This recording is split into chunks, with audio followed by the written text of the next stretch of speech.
आहोत नाशिकमध्ये, सुषमा अंधारे बोलतायत. म्हणून मग सुषमा अंधारेचं काहीच सापडत नाही, ईडी सापडत नाही, सीबीआय सापडत नाही, क्रिमिनल रेकॉर्ड सापडत नाही, काही सापडत नाही. मग काहीतरी माकुडे 20-25 वर्षापूर्वीचा एखादा चेक काढायचा. घाबरत नाही रे तुम्हाला, चला भीक घालत नाही, काय करायचं ते करा, काय करायचं ते करून घ्या. नाशिकचे बी ते जे 2-4 आमदार खासदार आहेत, काय करायचे ते करून घ्या. आमची आत बसायची तयारी आहे, लढायची तयारी आहे, मरायची तयारी आहे, गोळ्या झेलायची तयारी आहे, काय विष प्रयोग कराल ती सुद्धा तयारी आहे. लढणार म्हणजे लढणार. दादा हो, मी माझं भाषण अगदी शेवटाकडे येते.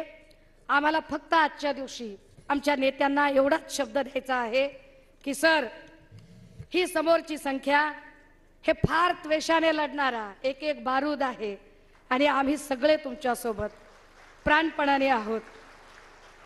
सन्मान्य संजय राऊत साहेब म्हणाले की एवढा विषय घेतो आणि विषय संपवतो. राऊत साहेब, आपल्या परवानगीने विषय संपला नाही, विषय तर आता सुरू झालाय, आता सुरू झालाय. आणि हा विषय तेव्हा संपेल सर, जेव्हा गद्दाराला एकेकाला त्याची जागा दाखवून देऊ आणि 40च्या 40 पाडून दाखवू, तेव्हा विषय संपेल. मला एवढा मोठा सन्मान दिला, मी राऊत साहेबांचे आणि संपूर्ण मंचाचे खूप खूप आभार मानते. थँक्यू. जय हिंद, जय महाराष्ट्र.